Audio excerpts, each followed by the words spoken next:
toute la gloire et nous voulons, Seigneur, reçois la gloire, reçois la gloire, la grande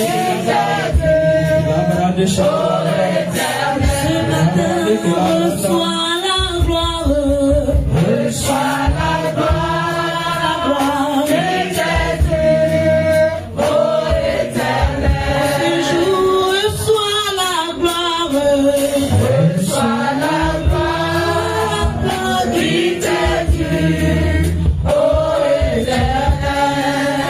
Moi, je veux te donner la gloire ainsi que ton peuple, Seigneur, qui sommes. Quand nous regardons ce que tu fais avec nous, c'est pas que nous sommes les meilleures personnes de la terre, mais c'est parce que ton amour pour nous est tellement grand. Quand je regarde la semaine, tu nous as parlé de ton amour sincère. Tu veux que nous soyons à toi, Seigneur. Ce matin, je me tiens dans l'assemblée des saints et je veux que la gloire te revienne. Je veux que le trône soit à toi. Isaïe pouvait dire, j'ai vu le trône. Jean dit, j'ai vu le trône. Mais nous, sans avoir vu le trône, sans avoir vu le trône, nous voulons dire, Seigneur, tu es élevé au-dessus de toutes choses. Nous avons vu ta main. Depuis un moment, Seigneur, lorsque nous sommes rassemblés en ce lieu, nous voyons des miracles palpables. Nous voyons des témoignages. Nous voyons des délivrances. Nous voyons ce que tu fais avec nous. Seigneur, qui sommes-nous? Oh, on veut te donner la gloire. Que la gloire ne soit pas pour les humains que nous sommes. Oh, révérence à toi. Reçois la gloire. Vas-y, peuple de Dieu, donne-lui la gloire qu'il faut. Reçois la gloire.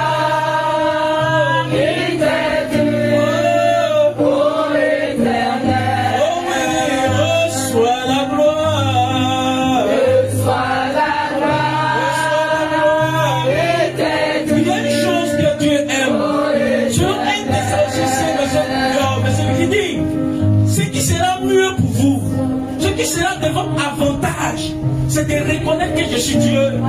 C'est de reconnaître que je suis votre Père. C'est de reconnaître que je suis le Créateur des cieux et la terre. Est-ce que tu veux donner la gloire? Qu'est-ce que tu as besoin? C'est que tu as besoin. Tu dois lui rendre d'abord la gloire. Oh, reçois la gloire. Reçois la gloire. La véritable ça va le faire. Et qui sommes-nous? Je jette ma gloire. Oh oui, reçois la gloire. Reçois la gloire. Reçois la gloire. Qui t'est due. Oh éternel. Oh oui, reçois la gloire. Reçois la gloire. Oh oui. Qui t'est due. Oh éternel. Seigneur, nous voulons être comme les 24 vieillards ce matin. Te donner ta place de roi au-dessus de nous. Te donner la place du Seigneur au milieu au-dessus de nous. Ah, nous prosternons nos cœurs devant toi. Nous prosternons nos vies devant toi. Même nos faiblesses, nous les envoyons devant toi. Que tout ce qui est en moi, en nous ce matin, que ce soit péché et autres, nous venons devant toi avec cela. Reçois la gloire. Que rien en moi puisse te résister. Il faut lui dire que rien en toi résiste la présence de Dieu. Que rien en toi résiste la présence de Dieu. Ah, je me donne en toi totalement. Je me donne à toi totalement. Tu es Dieu. Même si tu veux à l'instant, tu peux me prendre. Je suis à toi. À l'instant, tu peux faire ce que tu veux de ma vie. Tu peux même monter la vie où je suis. Rien ne m'appartient. Tu as dit, tu nous as rachetés à un prix. Oh, donc nous ne nous appartenons pas, Seigneur. Oh, je suis à toi. Je suis à toi. Seigneur, tu m'as pris dans ma jeunesse. Tu as dit, mon petit, je te veux pour mon service. J'ai tout abandonné Parce que j'ai cru, j'ai su que c'est toi qui m'as créé. Rien ne m'appartient. Rien ne m'appartient. J'étais assoiffé de l'argent. Tu m'as dit non, mon enfant. Si tu m'appartiens, je dis papa, me voici. Prends-moi, Seigneur. Reçois la gloire qui t'est due. Reçois mon offrande qui est ma jeunesse, qui est ma vie. Reçois, Seigneur. Je te donne tout. Reçois la gloire. Le Seigneur me dit, il reste une personne qui doit lui dire qu'il lui appartient. Le Seigneur ne veut rien d'autre que ton âme. Reçois, papa, reçois-la. Reçois-la dans ta maison. Oh oui, reçois-la, reçois. Oh oui. Oh oui. Reçois la gloire. Oh oui, qui t'a dit. Oh oui. Oh oui, reçois la gloire. Qu'est-ce que tu veux lui donner ce matin? Qu'est-ce que tu veux lui donner? Je veux que tu lui parles. Parle-lui. Qu'est-ce que tu as le plus cher que tu peux lui donner? Pour lui montrer réellement que la gloire est à lui. Quand une femme dit à son époux, je suis à toi, je t'appartiens. C'est une manière pour dire, je n'ai plus de mots sur ma vie. Il est le plus au-dessus de tout. Qu'est-ce que tu peux lui dire? Qu'est-ce que tu peux lui dire?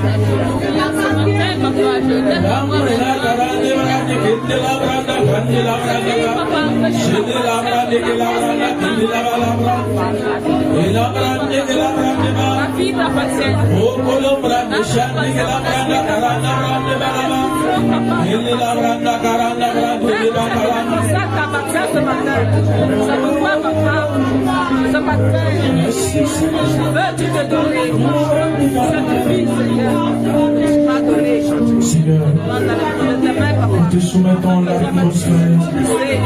Je te soumets ce moment. Que tout soit sous ton contrôle. Seigneur, reçois notre reconnaissance. Reçois la gloire. Reçois l'honneur qui t'est dû. Aujourd'hui, nous te mettons au-dessus de nous. Majesté. Majesté. Merci. Merci de ton amour. Ah, Seigneur. Amen. Salut, voisin. Il faut dire shalom. Dis à quelqu'un shalom. Bonne arrivée à vous. Si tu viens d'arriver, bonne arrivée. J'espère que tu as passé une bonne semaine. On est venu juste se recharger spirituellement. On est venu prendre des vraies vitamines. Quelle est la mixeur là ou bien les pharmaciens là? Quelle est la vitamine qui est la plus. Non, viens penser à ces milliards spirituels. Parce que quand tu affrontes une semaine difficile, compliquée, tu dois te reposer, tu dois te recharger pour affronter l'autre semaine. Je bénis Dieu que le diable pensait qu'il était intelligent. Il a fait telle sorte que le premier jour de la semaine tombe dimanche, nous on vient célébrer. Est-ce que vous me comprenez? Vous avez observé que la semaine qui vient de couler, il y a eu plein d'accidents. Qui peut m'expliquer le phénomène? Je vais voir si vous suivez. Qui peut m'expliquer ce phénomène? Non. Ou bien vous voulez des éléments mystérieux pour vous maintenant? Oui, feu Branch qui se manifeste. Cela prouve que la parole de Dieu est vraie.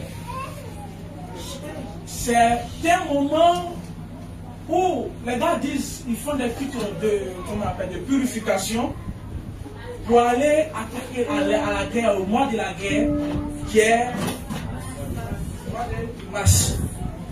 Donc, ce que tu dois comprendre, c'est normal. Et puis les Aliens disent que c'était le jour de la purification, un jour d'abomination, un jour d'adultère, un jour de fornication. Et cette dignité, c'est bien rassasié. Mais nous n'avons pas eu. Ou bien tu ne me comprends pas? Amen. Vraiment, ceux qui viennent d'arriver, soyez les bienvenus, vous allez me comprendre après. Voilà, ceux qui sont là, ils savent de quoi je parle. Ils ne nous ont pas eu, hein. Volontaire. C'est un moment, et cette déesse travaille directement avec le monde des morts.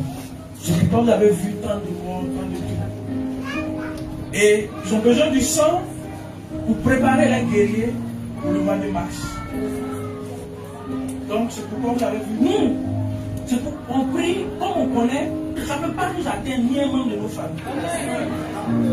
Mais ce que j'ai contre toi aujourd'hui, tu ne viens même pas aux prières. Et si tout, c'est les anciens. Les nouvelles personnes sont en train d'arracher toutes vos grâces. Oh! Je suis une vérité aujourd'hui. Je vais vous parler à quel je vais. Les nouvelles personnes là, quand je reçois un appel, c'est les nouvelles personnes, c'est elles qui vont te voir chez moi. Ils disent, et l'ancien caca, qu'est-ce qu'il fait? Parce qu'il dit qu'il ne peut pas prier entre 0 et 1h du matin. Même si, je t'encourage, même si tu as venu te connecter et que même tu as dormi, c'est pas grave.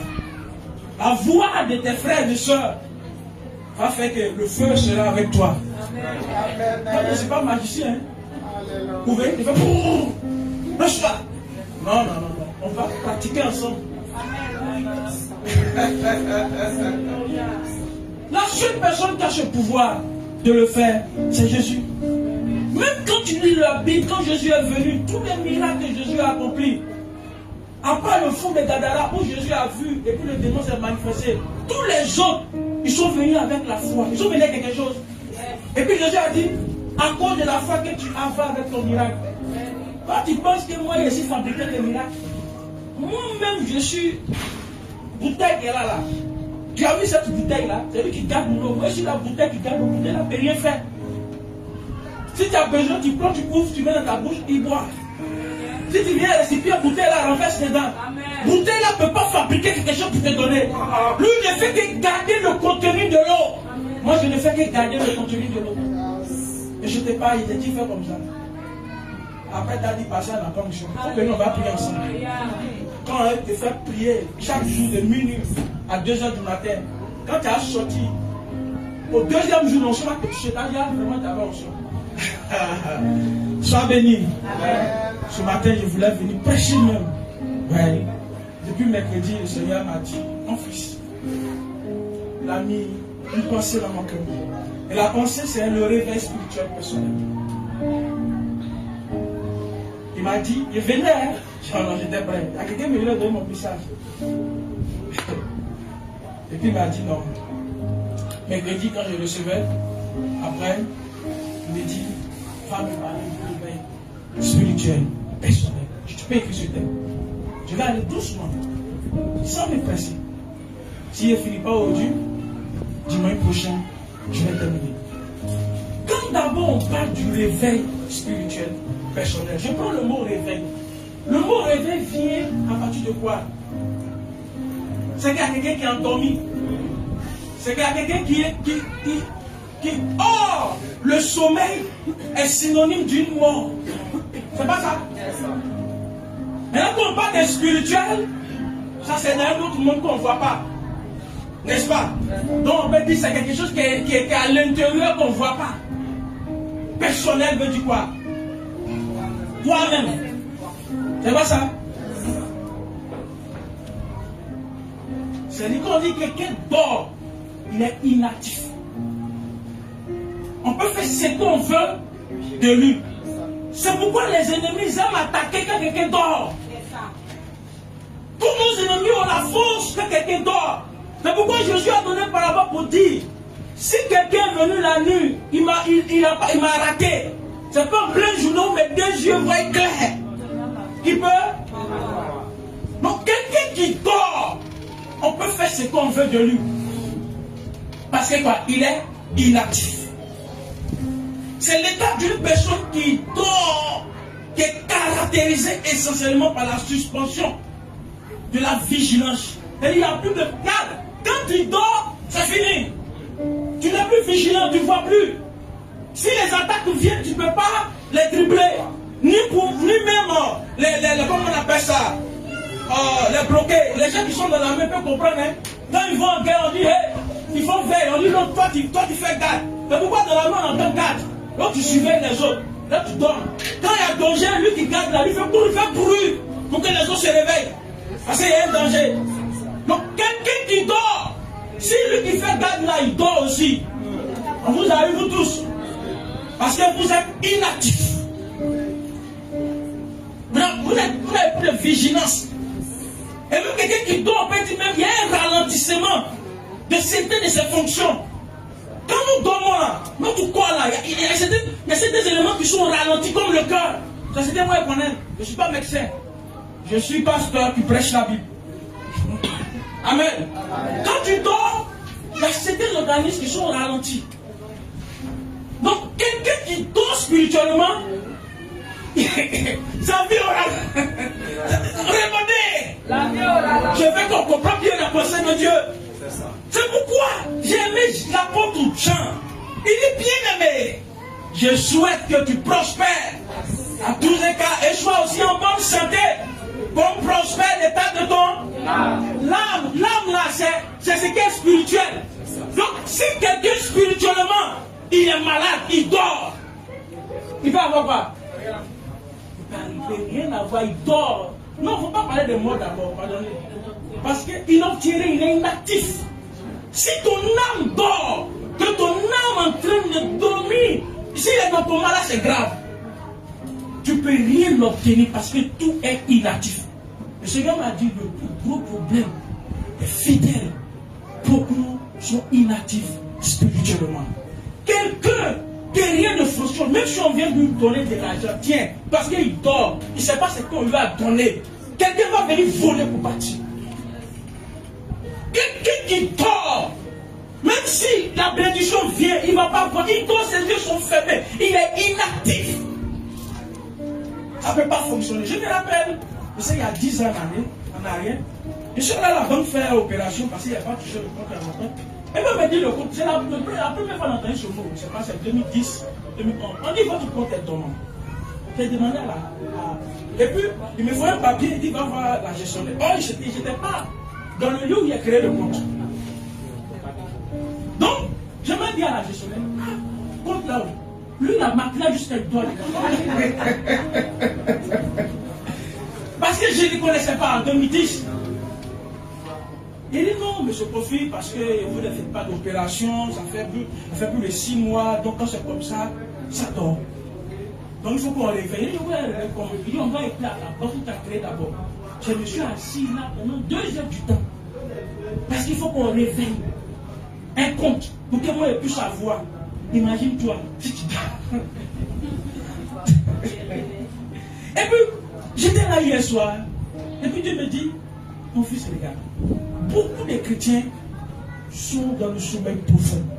Et toutes les bénédictions qui viennent, ça se pose sur les têtes, et l'ennemi vient, il arrache, parce qu'ils ne sont pas vigilants. Ils ne voient pas, ils tombent seulement. Quelqu'un qui dort, quelqu'un qui dort profondément, tu peux faire ce que tu veux sur lui. Tu viens, tu peux le prendre photo. Tu peux mettre l'eau dans sa narine. Tu peux couper ses cheveux. Tu peux faire ce que tu veux de lui. Et si nous dormons spirituellement? Par contre, l'apôtre Jean dit, si nous devons prospérer, nous devons réussir, il faudrait que notre âme soit aussi réveillée. Donc le problème, ce n'est pas l'église. Le problème, c'est toi. Si tu n'es pas réveillé spirituellement, tu vas avoir quoi? Est-ce que la Bible ment? Non. La Bible a bien dit, bien-aimé, je souhaite que tu prospères à tous égards et sois en bonne santé. Ça, c'est le souhait de Dieu. Mais il faudrait que cette prospérité-là vienne lorsque ton âme est réveillée. Si ton âme dort, tu vas faire quoi? L'apôtre Paul savait que nous sommes des esprits dans un corps. Il connaissait cette parole. Que nous sommes des envoyés. Nous avons emprunté un corps. Donc, c'est pourquoi tu es venu. Si ton âme dort, ton esprit dort. tout va passer, tu n'auras rien. Le monde a ce langage. Celui qui dort, c'est celui qui s'en va. Donnez-moi bien la phrase là. C'est ça? Ah, ok. Donc vous-même, vous pouvez prêcher. On dit, l'avenir n'appartient à celui qui se réveille tôt. Celui qui dort, c'est celui qui s'en va. Hein? C'est pas ça? Parce que quand on te pose là, tu dors. Dès que lui est réveillé, lui soulève, il est parti. Même le diable, il ne dort pas. C'est pourquoi la Bible dit, votre adversaire, le diable, il ne dort, il ne sommeille.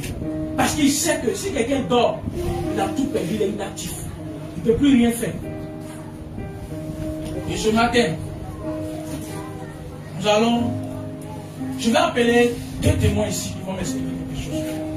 Je vais appeler l'apôtre Paul et son fils Timothée. Je vais apprendre 2 Timothée chapitre 1, verset 6 à 7. On va lire, vous allez vous asseoir, puis je vais continuer. 2 Timothée chapitre 1, verset 6 à 7. Il dit quoi? Tenons-nous debout, s'il vous plaît, c'est notre première lecture. Après la réalisation. Oui, je viens lecteur, s'il vous plaît.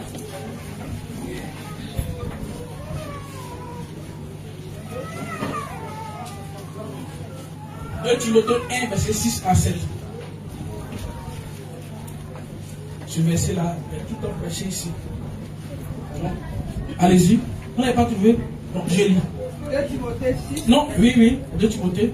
Verset 2 Timothée 1, verset 1 à 7. Il faut que le laboureur travaille Non, avant non. de recueillir les fruits. Non. 2 Timothée 1, 2 Timothée 1, verset 6. verset 6. C'est pourquoi C'est pourquoi je t'exhorte à ranimer je t'exhorte à réanimer le don de Dieu le don de Dieu que tu as reçu que tu as reçu à l'imposition de mes mains. par l'imposition de mes mains. Car ce n'est pas un esprit de timidité Car ce n'est pas un esprit de timidité que Dieu nous a que donné, Dieu nous a donné, mais un esprit de force, mais un esprit de force, d'amour d'amour et de et sagesse. de sagesse. Assois-toi s'il te plaît. L'apôtre Paul envoie une lettre à son fils dans la foi qu'il aime tant, appelé Timothée. Il dit: Timothée, mon fils, je t'exhorte à ranimer le don de Dieu qui est en toi.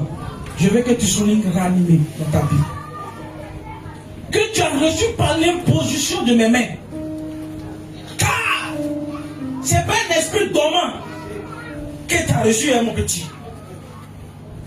Mais c'est un esprit de vie, de force, d'amour et de sagesse. Vous voyez, quand l'apôtre Paul écrit cette lettre à son fils Timothée, c'est pas que Timothée n'avait pas l'onction, parce qu'il avait déjà reçu l'onction. C'est pas que Timothée n'avait pas la vie, mais Timothée aujourd'hui peut te représenter toi. L'apôtre Paul était en prison. Timothée avait tout son espoir sur son maître, qui était l'apôtre Paul. Et Timothée, le fait qu'il sait que son maître était en prison, et la prison où il était vers la fin de ses jours, Timothée, à cause de la situation, il a commencé à être triste. Vous voyez, il y a des personnes ici qui sont endormies, c'est pas parce qu'ils n'étaient pas réveillés, c'est pas parce qu'ils vivent, mais une situation, quelque chose les a rendus tristes. Un homme ne peut pas être inactif de lui-même. Il y a une situation qui nous rend tristes. Quand l'apôtre Paul envoie la lettre à son fils Timothée, c'est parce que Timothée a appris que son maître est en prison. Il ne sait pas que le maître même qui sait, c'est Jésus. Mais lui, il a le respect de tellement de son père. Apôtre Paul, il dit: mais mon papa, il est en prison. Qu'est-ce que je vais devenir? Et la tristesse a commencé à animer son cœur. Il a commencé à être dans l'angoisse. Il dit: mais si lui-là, il n'est plus, comment? Je n'ai plus de repères. Je fais comment? Ça, c'était le cas de Timothée. Quel est ton cas? Peut-être c'est un mariage, peut-être c'est un travail, peut-être c'est une maladie, peut-être c'est la sorcellerie. Puis je ne sais pas qu'est-ce que tu as comme problème. Mais il sait une chose, le Seigneur m'a convaincu, c'est une situation, c'est un problème qui rend quelqu'un inactif. Tellement une personne est surchargée dans la vie, de les difficultés, il a tellement un poids. Il dit: c'est bon, j'abandonne, bon. D'autres vivent comme ça. Il dit: bon, de toutes les manières, je suis déjà immergé dedans. J'ai fait avec. Donc tu n'as plus d'espoir. Laisse-moi te dire une chose. La Bible dit un homme, pas un homme même. Dieu est venu sur la terre. Il est rentré dans le temple. Il a pris le livre d'Ésaïe. Il a dit, l'Esprit du Seigneur est sur moi. Parce qu'il m'a pour apporter. Ce matin, le Seigneur t'apporte la bonne nouvelle. La situation qui fait que tu es devenu inactif, il t'apporte la bonne nouvelle. Si le diable, la mauvaise nouvelle pour tes ennemis, le diable t'a laissé prendre n'importe quel véhicule engin et puis tu es arrivé ici. Ça, c'est la mauvaise nouvelle pour tes ennemis. Si tes ennemis t'ont laissé arriver en ce lieu, ça, c'est la mauvaise nouvelle pour eux. Parce que quand l'apôtre Paul écrivait Timothée, il n'a pas écrit dans le sens de les caresser. Non. Il a écrit pour lui donner des ordres comme un père. Il dit, mon fils, réanime-toi le feu que tu as reçu. Ce matin, laisse-moi te dire, tu es un esprit dans un corps. Tu penses que tu es venu parce que ton papa ou ta maman avait envie d'avoir un enfant? Tu sais combien de couples qui cherchent des enfants qui n'arrivent pas à avoir? Même vous allez, même ça, il y a des fausses couches. Nous sommes des esprits dans un corps. Yes. Je ne suis pas là pour être un mystère pour toi. Je te prêche la vérité qui est la parole de Dieu. Réanime le feu qui est en toi. Parce que sur toi, il y a un dessein de Dieu. Amen. Tu n'es pas venu pour être un figurant sur la terre. Yes. Tu es venu parce que Dieu a besoin de toi. Amen. Réveille-toi. Amen. Si tu veux lève-toi et tu dis, mon âme, réveille-toi. Réveille-toi. Il dit à Timothée, Timothée, mon fils, pourquoi tu te soucies de mon cas? C'est l'Éternel Dieu qui m'a envoyé. Tu as une mission, mon fils. Même si je meurs dans cette prison, toi tu dois continuer. Timothée était triste parce que son père, il y a une situation qui le rendait triste. Ce qui fait que tu es découragé, c'est une situation. Soit c'est gourmet, ça c'est ton problème. Tu as mal géré. Si tu suis la lettre selon la Bible, gourmet ne va pas te prendre. Moi, ma femme n'est pas gourmet au milieu de nous. Non. Si tu as renversé les données, tu vas avoir gourmet. C'est la sorcellerie. Laisse-moi te dire une chose. La sorcellerie ne peut rien contre toi. Toi, tu as un esprit avant que la sorcellerie ne vienne. Parce qu'on était dans l'éternité avec Dieu. Il avait besoin de nous sur la terre. Il a trouvé un corps et nous a mis dedans. Et nous sommes sur la terre. Amen. La sorcellerie là, ils n'étaient pas au ciel là-bas. C'est quand Satan est arrivé sur la terre, il a dit, bon, vous, il cherche des petits mercenaires là. Venez ici. Et puis il les a créés. Et comment toi tu peux avoir peur d'un petit mercenaire? Sachant que toi-même tu es l'éternel des armées. Amen. Jésus a dit, c'est pourquoi l'apôtre Paul a rappelé à Timothée. Il dit, on n'a pas reçu l'esprit de peur ni de timidité que Dieu nous a donné, mais un esprit de force. Yes. Prenez-moi, il dit à Timothée, un esprit de force. Pourquoi mon petit, tu crois que tu dois, tu sais pas qu'est-ce que tu as reçu? Tu as un esprit de force. Lève-toi. Ce matin, lève-toi, réveille-toi. Il faut que tu te réveilles. Si tu veux, bourre-toi des boissons, prends la cigarette, la drogue. Quand les effets vont passer, ton problème va faire montagne encore devant toi. Un archibishop, un triple-bishop, on va verser toutes les onctions de la terre sur ta tête. Tu n'auras pas de solution. La seule personne qui peut nous aider, c'est Dieu. C'est pourquoi l'apôtre Paul dit à Timothée, toi tu pensais que c'est moi qui suis l'onction? Toi parce que j'ai t'ai imposé les mains, que tu as reçu l'onction, tu penses que c'est moi Paul qui t'a donné l'onction. Il dit, c'est l'esprit de Dieu, c'est Dieu qui nous a donné. Il dit, je t'ai arraché le don, il a dit le don de Dieu. Parce que c'est même pas le don de l'apôtre Paul. Il dit le don de Dieu que tu as reçu par l'imposition de mes mains. En disant, c'est vrai, c'est mes mains qui t'ont touché, mais c'est un don de Dieu. Oh, si ce matin, conscience et que tu reconnais que tu es un esprit, qu'il y a un esprit supérieur sur toi, qui est Jésus, que tu mets toute ta confiance en lui. Celui qui peut aller où? Confie garder devant toi qui se cherche. Oh, demande à ma femme comment elle me cherche. Je cherche. Dans la maison, il y a toutes sortes de positions. Tu vas me parler, dire attends, il y a quelque chose qui vient me parler, attends, il y a une de gris. Kofi se cherche. Et tu viens tes problèmes chez Kofi. Kofi va faire comment? Kofi, même quand il prend problème, il s'en va encore. Il dit ah, papa, voilà le problème de ça là. Et puis il me dit, retourne à la Bible. Son problème là, il y a écrit dans la Bible. Il faut le lire. Et puis donne-lui là. Il faut prescrire les médicaments. Si tu vas prendre qu'un matin, donne le choix. Prescrit. Un mandat dans le médecin. Il rit maintenant. Il dit prescrit. Ça là, il y a là. Il faut prendre seulement. Mais le problème, est-ce que tu pourras prendre le médicament? Oh, tant que tu ne vas pas prendre le médicament, tu n'auras pas la guérison. Un médecin, mais tu ne connais même pas, tu n'as pas vu son diplôme. Tu ne sais même pas s'il est médecin, si c'est un menteur. Mais tout ce qu'il te dit, tu crois. Et puis quand tu arrives à lui, le médecin dit, un Dieu. Tu ne peux pas dire un Dieu dit. Un Dieu. Oh, le médecin, il est créé par le Dieu. Amen. Assure-toi. Bon, il y a un Seigneur. Il y a un Seigneur. Ah. Vous savez, beaucoup de chrétiens que nous sommes, on aime Dieu. On sert même Dieu.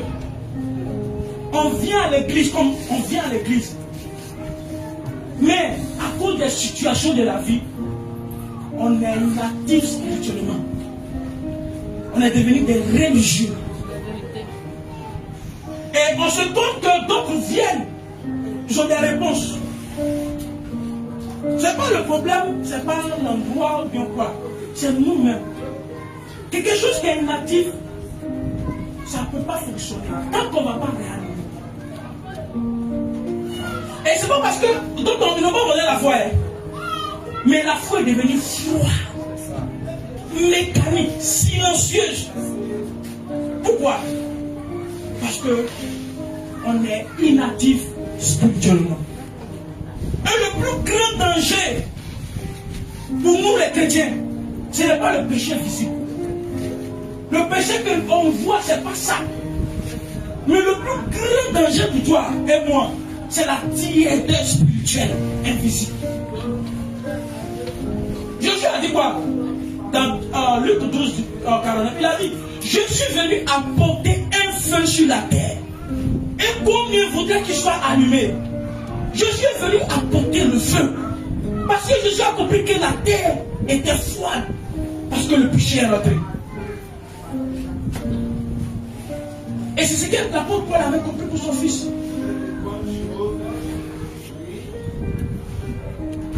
Cela signifie que le feu peut exister. Ça signifie que tu as la foi, tu es là, tu es chrétien. Tu viens à l'église, tu chantes. Tu peux même intercéder, tu peux même prêcher. Mais il n'y a pas d'effet. Quand tu finis tout ça, quand tu rentres à la maison là, pour être au plafond, vous deux, vous savez ce qui se passe en vous. Des choses là, d'autres personnes dans la douche, même pleurent. Je suis maudit, oui. J'ai fait tout, j'ai dansé, on dit de danser, je danse, on dit de donner, je donne, on dit de faire comme ça, je fais, on dit de faire ça, je fais, on dit de faire comme ça. Est-ce que tu es actif? Si tu n'as pas le réveil personnel, tu penses que c'est mon réveil là qui peut te faire quelque chose. Moi, mon frère là, je peux te prêter une braise. Si tu n'as pas bien pris la braise que je t'ai donnée, ça va s'éteindre dans ta main. C'est mon feu à moi. C'est pas ton feu. C'est mon feu à moi, j'entretiens. Je retourne au village encore parce que j'aime là-bas. Quand le matin, il y a plus de ménagères que la femme que son feu est éteint. Elle prend, je connais oublié son nom, mais c'est que c'est un fer, c'est un petit fer là. Ah, bon, de français maintenant. Père en fer. Elle cherche dans le village qui son feu est allumé. N'est-ce pas? Elle s'en va prendre quelques braises. Quand elle prend la braise, elle coupe, elle s'emmène dans son foyer. Mais avant d'aller chercher la braise, elle se rassure qu'elle a préparé son quelqu'un qui dit, pasteur, donne-moi un peu de ton feu. Faut te rassurer quand tu as préparé ton foyer. Parce que quand tu vas me dire que je suis sûr que ton foyer n'est pas préparé, je vais te dire, retourne préparer ton foyer. Le petit feu que tu prends, quand tu mets sur ton foyer, c'est ce feu-là qui va commencer, tu vas prendre soin jusqu'à ça s'allumer. Est-ce que c'est le feu de la maison quand tu es prêt de venir chez toi? Tant que ton foyer n'est pas prêt, ton feu ne peut pas s'allumer. Donc le feu qui est à l'église ici, ce feu-là, c'est pour que nous on travaille avec. Lorsque tu viens venir t'abriter sur ce feu, préparer avec, faire tout avec, on peut t'emprunter quelques moments. Quelques moments, tu peux t'emprunter ce feu. Tu peux permettre que ce feu-là te chasse tes démons. Tu peux permettre que ce feu-là te permette de résoudre des problèmes, quelques situations d'urgence. Mais ce feu-là ne peut pas continuellement régler tes problèmes. Tant que toi-même, le feu ne s'allume pas en toi. Toi, chaque jour, tu as venu prophète chez moi. Deux jours, tu dit, mon frère, toi, tu sais pas comment on peut le feu? Hein? Elle a 5 folles.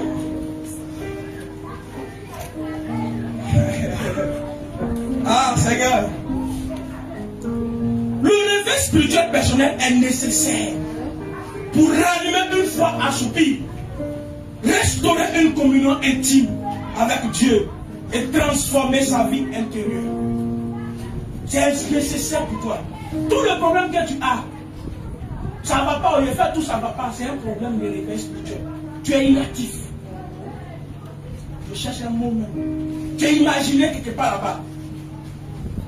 Donc quand on dit effectuer ce qu'on doit bénir, quand ensuite monte ton nom là, c'est en quarantaine. Quelque chose qu'en quarantaine on ne va pas. Hein. Il faudrait qu'on pas fouiller. Vous comprenez ça, non? Quarantaine là. Tout le monde comprend ce français. Quand tu es isolé, voilà, ok, je prends isolé. Bon, quand on est là, les enfants sont quelque part avant, on les a. Bon,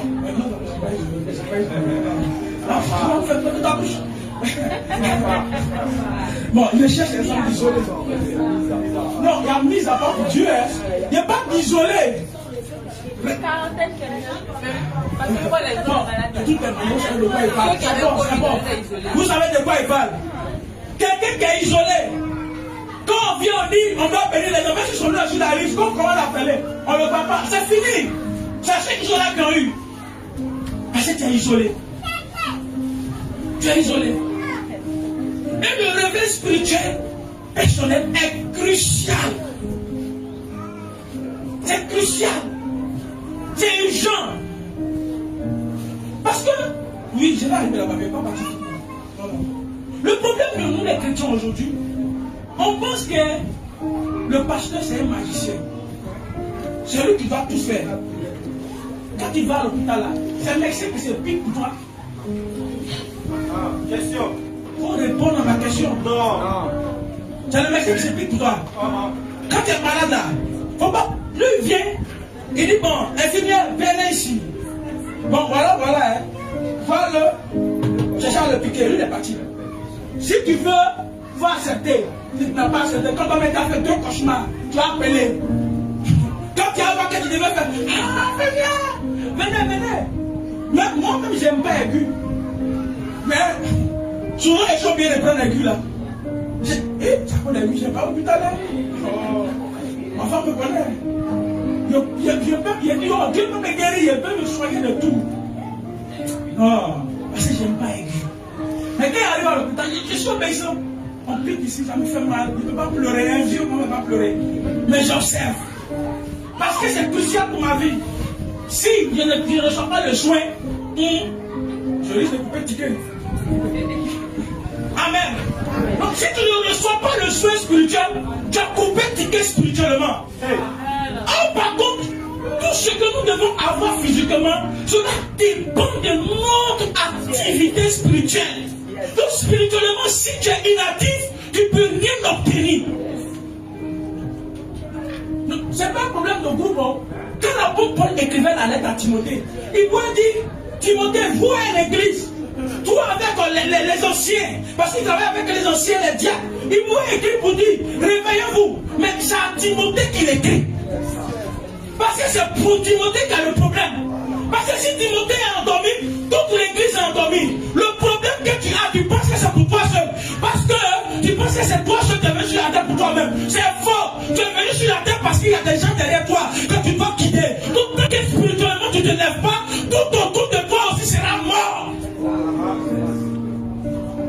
Ta bénédiction là, tu penses que c'est pour toi seul. Arrêtons d'être égoïste.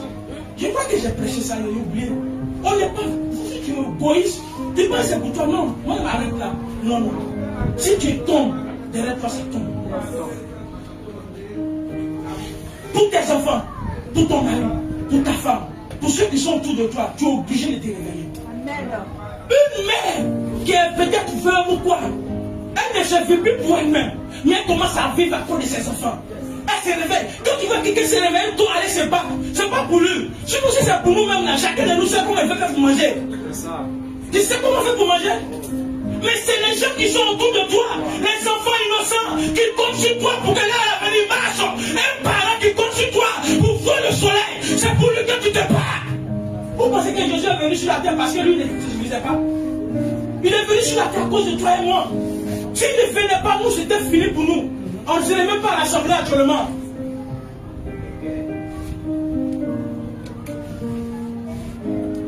C'est crucial. Le réveil spirituel personnel est crucial car ce réveil restaure notre intimité avec Dieu. Ce réveil transforme notre cœur par la repentance et ravive la passion pour la prière et la parole. Et il nous libère du sommeil spirituel. Quand on est réveillé, cela nous libère du sommeil spirituel. Et puis ça nous produit une vie saine, booster la foi et permettre d'impacter positivement notre entourage. Donc, si nous n'avons pas ce réveil, on va voir que ça ne marche pas. C'est pourquoi tu vas dire, j'ai fait tout, ça ne marche pas. Moi, je ne crois pas au diable. Parce que si je crois au diable, c'est que Jésus n'existe pas. Je ne cherche pas à l'étudier. Je cherche à étudier Jésus. La Bible dit dans Philippiens 2:8, il dit, il a reçu le nom au-dessus de tout nom. Et pourquoi quelqu'un qui a reçu le nom au-dessus de tout nom peut venir me donner des ordres, peut venir me dominer? Un président de la République, personne ne peut lui donner l'ordre. Il est le chef suprême de l'armée. Quand il donne l'ordre à exécuter, je ne connais pas les crabes. Et puis un fait pareil va venir donner des ordres à qui? À un officier. Il vous le met en ouf. Satan, il a un fait pareil. Moi, je suis aussi général de Dieu. Comment quelqu'un qui a un fait pareil peut me donner l'ordre? Je ne crois pas en lui. Il a quel plan de guerre pour moi? Il ne peut pas me dominer. Je ne crois pas au diable. Alléluia. Ne crois pas. Il existe, c'est vrai. Mais ne crois pas au diable. Si tu crois au diable, c'est que tu ne crois plus en Jésus. C'est ça. Je ne sais pas s'il me fait comprendre. Si tu crois au diable, tu ne crois plus en Jésus. Prenez Philippiens 2, il dit, il a reçu le nom au-dessus de tout nom dans les cieux, sur la terre, puis il dit sous la terre. Tout genou fléchit devant ce nom. Ceux qui sont dans l'armée, demandez-leur. Ils sont devant le chef d'armée, le président de la République. Un père de famille va craquer beaucoup. Et il regarde. Pourquoi? Parce qu'il est devant un chef suprême. Le diable nous voit doit craquer. Mais si celui-là n'est plus président, n'a plus le poste au-dessus, il ne peut plus craquer dans l'armée pour lui. Si quelqu'un ton haut gradé et puis tu l'as dépassé, quand tu le vois, tu ne craques plus devant lui. Quand tu le vois, tu dis non, petit, ça va? Ça va ça? Il y a on prend l'exemple de l'armée souvent. Parce que le royaume de Dieu est comme l'armée, c'est une hiérarchie. Moi, j'ai un rang de général. Satan, il n'a même pas de vin. Parce que le Seigneur l'a fait descendre. Il est descendu même sous la terre. Moi, je craque que lui. Et puis moi, il allait craquer devant lui. Non. Je crois en Dieu. Je ne regarde pas ma taille, ni à mon âge. Mais je regarde à ce que je suis un choisi de Dieu. Tu es un choisi de Dieu. 8 Pierre de 8. Il dit quoi? Il s'est humilié lui-même. Oui, jusqu'à obéissant jusqu'à la mort. Jusqu'à la mort. Même jusqu'à la mort de la croix. Même jusqu'à la mort de la croix. C'est pourquoi aussi Dieu l'a souverainement élevé. Dieu l'a souverainement élevé. Il a dit, Et lui a donné le nom. Et il lui a donné le nom. Qui est au-dessus de tout nom. Au-dessus de tout nom. Amen. Mais quand on est même ce que Paul a dit à Timothée, il a dit quoi à Timothée? Il dit, nous n'avons pas reçu un esprit de timidité que Dieu nous a donné, mais un esprit de force, d'amour et de sagesse. Et même quand on parle encore dans Romains 8:15, il dit, nous sommes plus sous la domination d'avant, mais nous avons maintenant en nous l'esprit de Jésus. Par lui, nous pouvons crier aussi Abba. L'esprit d'adoption. On a le même titre que Jésus. Donc comment il me présente dans le monde spirituel? Dieu gratte là pour faire si car. Quand il présente gratte là comme ça. Non, je me présente. Je dis toujours dans l'armée, c'est là-bas qu'il respecte le monde spirituel. Quand quelqu'un pour prouver son titre, il doit se présenter avec son numéro officiel, je ne sais pas quoi là-bas. Il va commencer à dire. Quand son collègue attend, il sait déjà, tu dois craquer. Ou soit tu dois lui dire bas. Comment il me présente devant Satan, il fait comme ça. Chef, oui, chef. Est-ce que tu peux dire à Satan aussi? Hey! Il faut qu'il craque devant toi. Il doit dire oui, chef, oui, chef. Parce que j'ai reçu l'esprit de Jésus. Donc je donne aux démons. Hey! Un jour, je vous ai dit, quand on commençait le jeûne, moi, il aimait me reposer, et puis la bête là, il vient, je derrière ma fenêtre, il fait beaucoup. Comme il dormait, il fait, il dit, deuxième fois. Quand il dormait, quand il me suit, il dit, hey! Si vous revenez, je vais vous tuer. Ils ont disparu. Ils ont disparu. Pourquoi on fait des prières à minuit là? Pourquoi ils ne viennent pas chez moi? Ils viennent, mais il y a des données limites. Il dit, si quand je suis arrivé, je lui ai dit, vous voyez, portail là. Il m'a dit, c'est pas moi qui construis, mais tant que je suis ici, c'est moi qui commande l'immeuble. Arrêtez-vous ici. Arrêtez-vous là. Moi, je dois aller me reposer. Pour que Dieu me parle. Donc, un réveil spirituel personnel ne commence presque jamais par du bruit ou des manifestations extérieures. Non. Un réveil spirituel personnel, ça ne commence pas par du bruit. Non. Ou des manifestations. C'est-à-dire de venir à l'église, t'applaudisser, ça c'est pas un réveil spirituel personnel. Hein. Tu es en train de te défouler. Quand tu finis, même tu dors après même. On prêche même, tu dors. Toi, tu es inactif spirituellement. Et si tu es blessé, pardonne mes péchés. Car il ne sait pas ce qu'il a dit. Amen. Amen. Mais il est dans le secret du cœur. C'est un révoqueur là. Tu dis non, il faut que ça change. Non. Tu es là, tu dis non, il faut que ça change. Non, je ne sais plus. C'est dans le cœur, tu es enragé. Tu dis non, le ton m'a trop eu. Tu ne fais pas du bruit, mais tu es là, non. Quand tu arrives dans ta maison, tu dis non, tu es devenu autre chose, tu es révolté.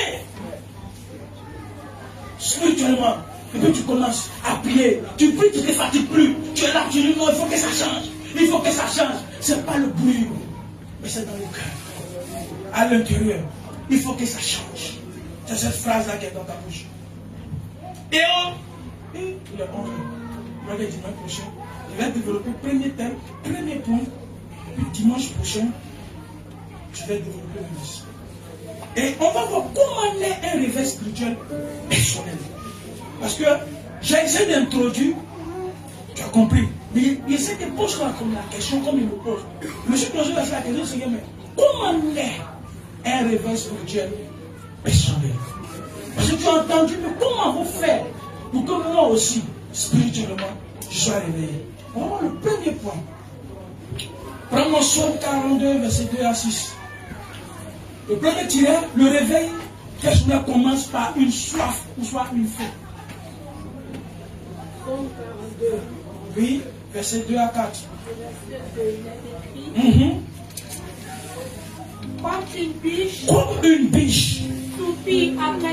Soupire après des courants d'eau. Ainsi mon âme.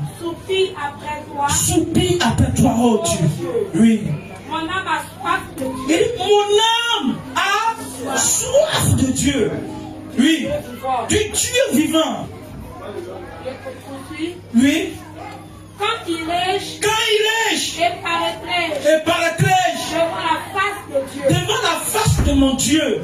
Mes larmes sont ma nourriture. Mes larmes sont ma nourriture. Lui te jure. Nous te jure. Pendant qu'on me dit sans cesse. Où est ton Dieu? Où est ton Dieu? Amen. J'arrête là. Souligne, mes larmes sont ma nourriture. Jour tenu. Pour que tu comprennes que tu as besoin du réveil spirituel, si tu te retrouves dans cette situation, mes larmes sont ma nourriture. Jour tenu. Ça veut dire que ça soit le jour, que la nuit, tu te sens angoissé, tu te sens dans la tristesse, tu ne sens pas la joie totale. Quand tu te trouves dans cette situation, c'est que ton âme a besoin du réveil spirituel. Premier point pour détecter d'abord, parce que pour qu'on te donne solution, il faut qu'on détecte le mal. Quand tu arrives à l'hôpital, le médecin te pose des questions, et puis après il dit, va voir quoi? C'est biochimie ou bien je sais pas. Biochimie là-bas, il va me faire l'analyse pour que je détecte le mal. Pour détecter le mal, pour savoir que ton âme a besoin du réveil, si jour et nuit, tu te sens triste, tu te sens imaginé, tu te sens... Quand tu reviens, toi, tu as l'impression que toi, tu es venu pour payer les gens sur la terre. C'est que, en tout cas, jour et nuit, quand tu te trouves seul, tu dis, il y a un problème. Il y a un problème. Il faut que quelque chose se passe. Non, normalement, quand je me regarde là, je ne dois pas être là. Ah, comment j'ai fait? Et puis, je ne peux pas avoir enfant. Comment j'ai fait? Et puis, mon mariage là, quand ça vient, quand ça commence bien, là, ça se gâte. Quand tu te retrouves dans cette situation, c'est que tu as besoin du réveil. Peut-être que tu ne savais pas. C'est pourquoi il faut souligner. Quand c'est un enseignement, il dit, non, elle n'est pas là-bas. Je n'ai pas me pression. Il dit, elle venait prêcher, elle venait faire brûle caca, tu sais. Il dit, non, viens parler doucement. Non, on va doucement. Dites merci qu'il y a un festival de paroles. Sinon, il allait prêcher ça les jeudis. Ah, les grands bishops, que le Seigneur vous bénisse. Ouais, le dimanche, le jeudi, on a eu affaire au docteur de la loi. Amen. Soyez bénis. Ouais. La veille, tu vois, non, on peut pas congé. Et bien, j'ai sorti de regarder dans mon programme la date vacances aussi. Je vais prendre vacances. Et même les vacances, non? Ah, vous savez, pourquoi vous n'êtes pas gentil à moi? Ma femme se plaint que je n'ai plus le temps pour rester à la maison. Donc laissez-moi prendre vacances aussi. J'ai vu, tu as vu, j'ai négocié. Hein? J'ai négocié au fils devant l'église, ils ont refusé. Mais c'est pas grave, ça vient. C'est qu'il doit travailler encore. Amen. Et ce sont les fils de Corée qui l'ont écrit. Ils l'ont écrit parce que ils ont vu leur leader, leur roi, David, qui était dans la tristesse. Parce que David, son fils Absalom, est en train de faire un coup d'état contre lui. Il n'est pas en train. Il a fait un coup d'état contre lui. Et David s'est retrouvé en tant que grand roi, puissant homme, quitter son palais, se retrouver fugitif quelque part.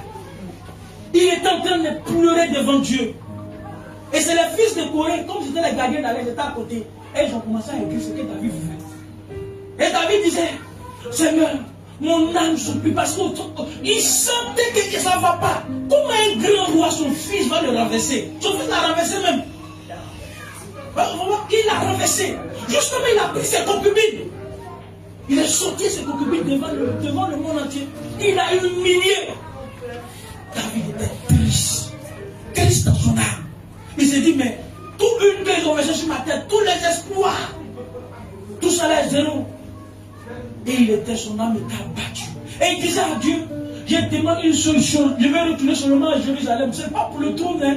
Je vais retourner seulement dans ta maison, devant toi, parce que je me sens vide. Parce qu'autrefois, eux ne pouvaient pas adorer partout. C'était seulement à Jérusalem. Donc tout le problème de David, comment retourner auprès de Dieu pour se ressourcer?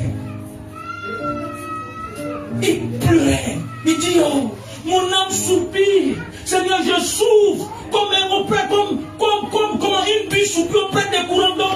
Mon âme soupire auprès de toi. Mon âme a soif de toi. Oh Dieu vivant, quand il rège et par les crèches devant la face de Dieu, je veux tout ce que je veux, je vais arriver devant toi. Parce que je sais que dans la situation où je me trouve, si je me retrouve devant toi, je vais retrouver la force. David n'a pas baissé les bras. Il pleurait, lui. Les soldats voyaient qu'il pleurait physiquement. Mais David savait que son trône lui venait de Dieu. Donc il veut retourner vers Dieu. Pour que Dieu lui redonne sa joie. Il a perdu la joie. La Bible dit David ne mangeait plus, c'est pour l'histoire. Il ne mangeait plus. Les gens pensaient qu'il était devenu un peu torrent, prenait ce français. Ça n'allait pas. Il pleurait. Ses morts sortaient de partout. On dirait que je suis là-bas. Laisse-moi t'expliquer comment je suis là-bas. On dit David, il faut venir dormir sur le mur. Il dit non. Tout ce que je veux me retrouver dans la maison de Dieu. Je veux me retrouver dans la maison de Dieu. Parce que mon âme pleure. Je est nu. Sa nourriture, ce n'est que des larmes. Je est nu. David ne fait que pleurer. C'est ainsi pour toi. Tu pleures, je est nu. Mais tu es tombé dans la bonne maison. Amen. Voici la parole qui va essuyer tes larmes. Quand David a commencé à pleurer, Dieu a trouvé une solution pour lui. Parce que Dieu a vu la soif qu'il avait pour le chercher. David ne cherchait pas le trône. C'était plus le trône qui était son problème. Tout son problème, comment retourner à Jérusalem, arriver dans la maison de Dieu pour adorer son Dieu. C'était tout son problème. Parce qu'il sait que dans la situation où il se trouve, ce n'est que Dieu seul qui peut activer à nouveau sa vie. Parce qu'il était à quel père que son vivant. Il peut accepter que son fils lui ramasse. Jusqu'à ça, on prend ses femmes, sortir ses femmes. C'est quel mot tu ça? Donc maintenant, dit la mort veut mieux. Ils vont dire, la mort veut mieux que tout ça. Les gens veulent demander à David, qu'est-ce qu'on fait? Il ne peut pas les répondre. Il ne peut pas répondre. On dit, roi, on le tuait. On tuait ton fils. Il ne peut pas répondre. Il est troublé. Il dit, c'est quel français tout dans les mots? Dans ce troublement troublé. Non, c'est dans ce troublement troublé là, c'est bon pour eux. Dans ce troublement troublé là. Mais voyons Chanda, vous ne pouvez rien faire. Parce que c'est mon âme qui est malade. Quand l'âme est malade, un homme ne peut pas soigner l'âme. Le seul médecin qui soigne l'âme, c'est Dieu. Amen. Tout ce que tu transportes qui fait qu'il n'y a pas de solution, c'est parce que ton âme est malade. L'âme de David était malade. Et il avait besoin de retrouver envers le médecin qui était Dieu. Il dit, mon âme a soif de toi. Mon âme, mon âme, mon âme, mon âme. Tout son problème, ce n'était pas plein de guerre. On dit David, plein de guerre, il dit, laissez-moi. Moi-même, il va aller contre mon sang.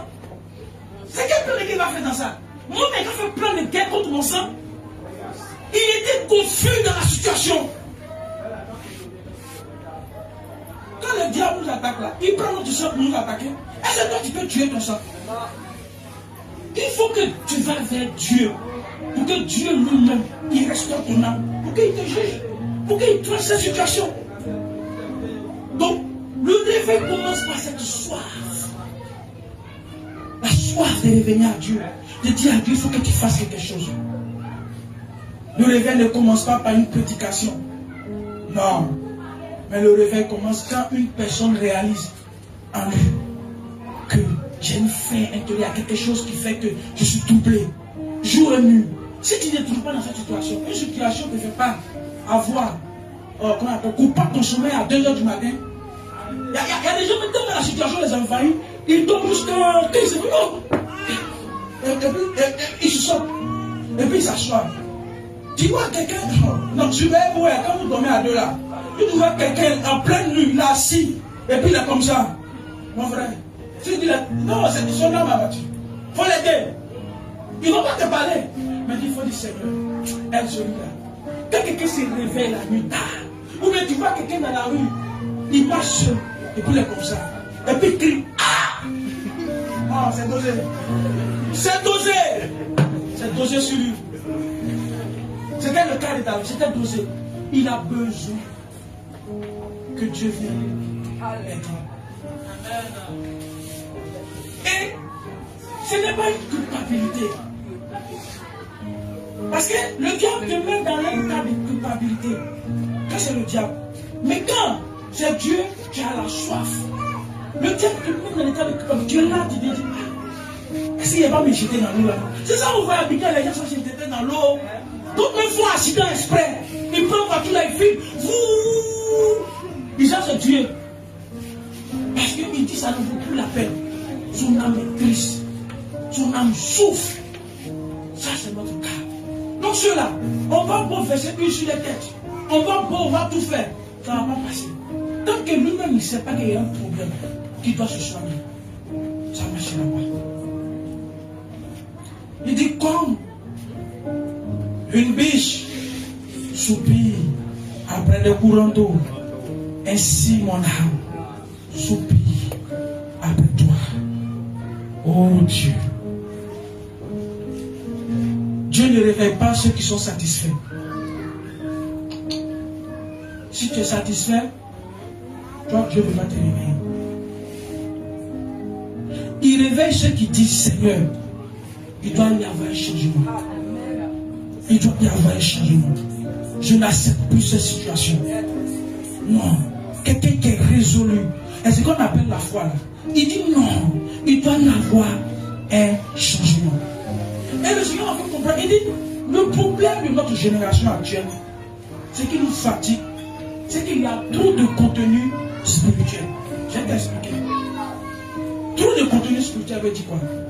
C'est-à-dire que notre croyance spirituelle est sans fondement. C'est-à-dire qu'on vient à l'église, mais notre foi on n'a pas de foi même. On n'a pas de fondement. On vient parce que c'est une tradition. On vient parce qu'on nous a dit que il y a mal à la tête, il va me guérir. On vient parce qu'on dit que non, là-bas, là, je vais avoir la santé. Là-bas, je vais avoir ça. Il n'y a pas de fondement. On est dans l'hallucination. On vient là, le spectacle.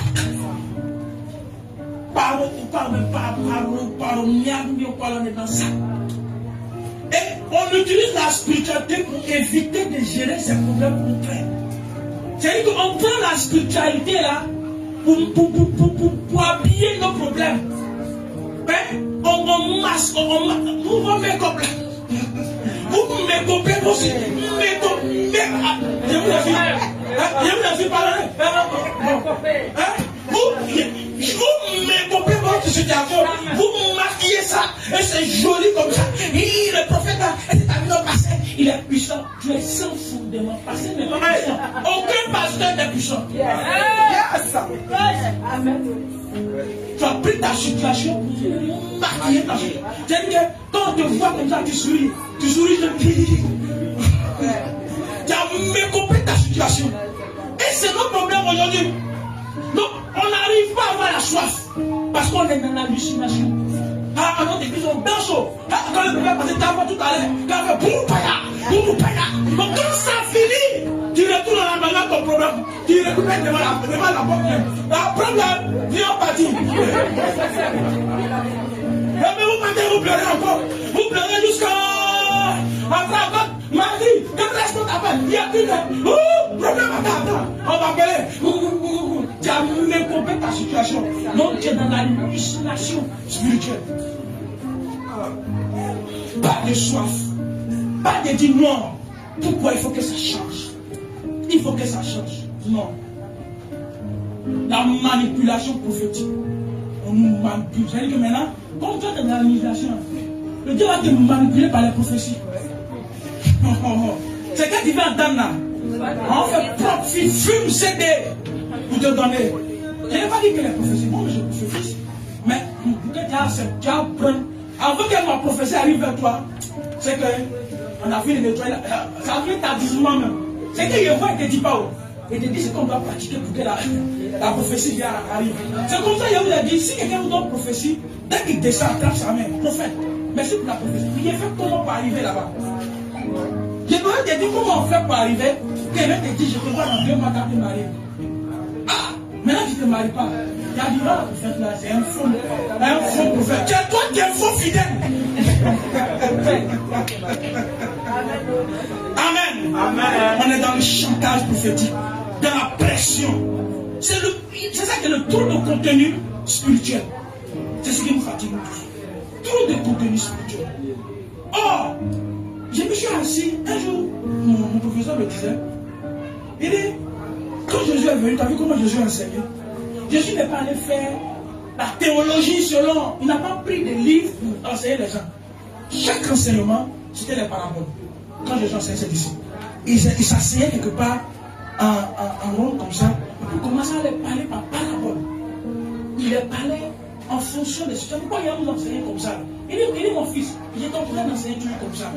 Parle terre à terre, ne va pas aller dire selon les mystères de la prophétie.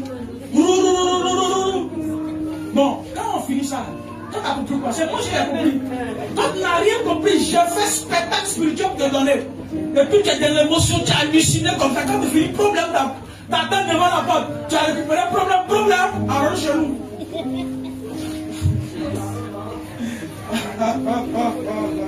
Mais par contre, quand tu as la révélation, dites-moi, comment vous avez vécu le mois de janvier? Je vais savoir une chose. C'était la même pression d'avant. Le mois de février, c'était la même pression d'avant.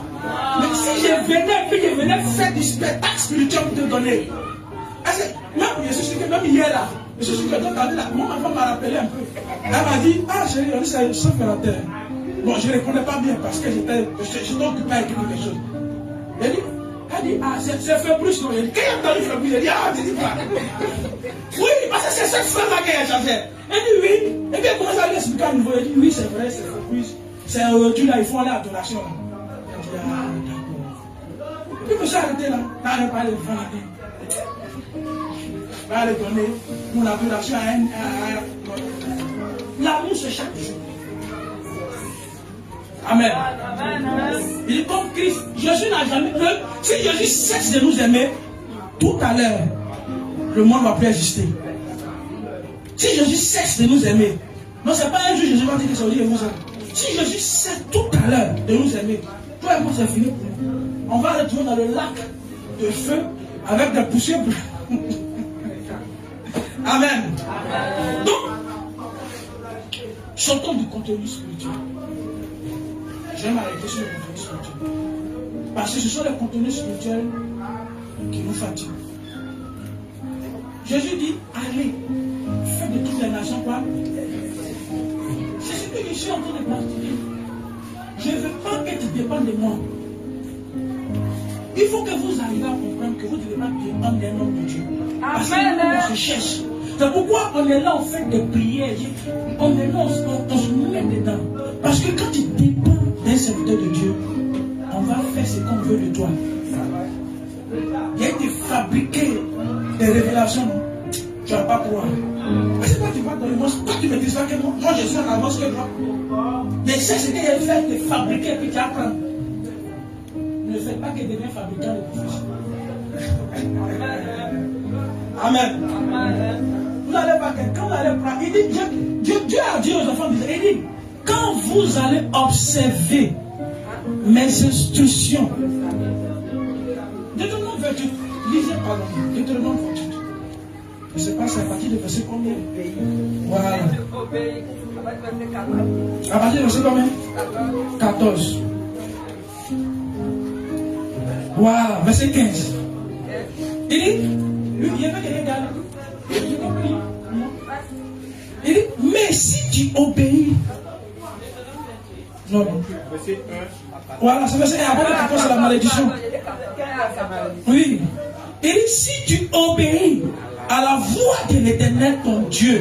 Et puis il a dit à la suite, observe, on a dit, mettre en pratique. Donc si on prophétise qu'il n'y a pas de pratique dans ta vie, tu n'auras rien. En mettant en pratique tous ces commandements que je te prescris aujourd'hui, l'Éternel ton Dieu a dit quoi? Te donnera la supériorité sur toutes les nations de la terre. Voici toutes les bénédictions qui se répandront sur toi et qui seront ton partage lorsque tu obéiras à la voix de l'Éternel, ton Dieu. Donc tout est conditionné. Donc sans obéissance, sans avoir, si tu ne mets pas en pratique la parole de Dieu, tu n'auras rien. Je vais prendre tous les jeunes qui sont ici, mets sur ta tête, je fais. Et lui, maman, viens ajouter ton chien encore. Faut pas dire, tu n'auras zéro. Mais si je te prends, je dis, fais comme ça, marche comme ça, fais comme ça, marche comme ça, et puis tu mets en pratique. Quand le gars te dit ça te fait mal, mais tu mets en pratique. Tu mets en pratique. Il suffit que moi j'ajoute une petite prière. Hey. Je viens dire à Dieu, il a obéi, il a observé ta parole. Il dit, mon Dieu, aucune parole ne vient sur la terre sans que je puisse vraiment mettre en exécution cette parole. Je suis obligé de bénir. C'est tout. C'est tout. Il n'y a pas de choses. Le problème, c'est ça. On n'est pas obéissant. On est inactif. Non, on ne peut pas prendre ça. On veut du spectacle. On est dans la hallucination. Pardonnez-moi. Amen. Dimanche prochain, je vais continuer. Soyez bénis. Le Seigneur vous bénisse.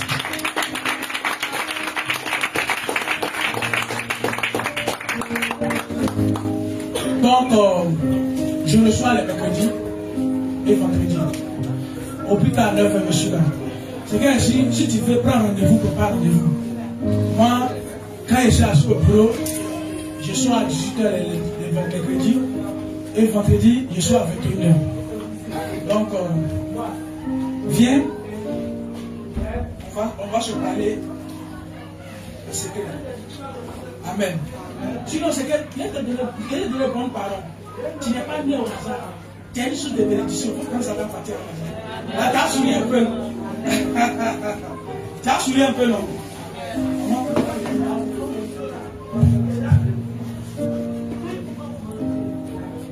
On va passer à la Sainte-Seine.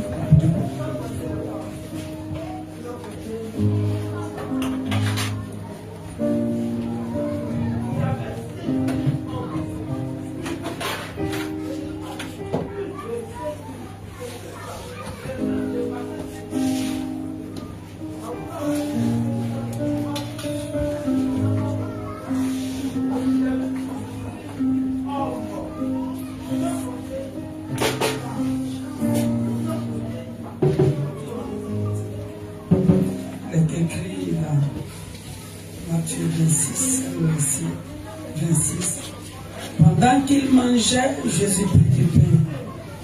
Et après avoir rendu grâce, il le rompit et le donna aux disciples en disant, prenez, mangez, ceci est mon corps.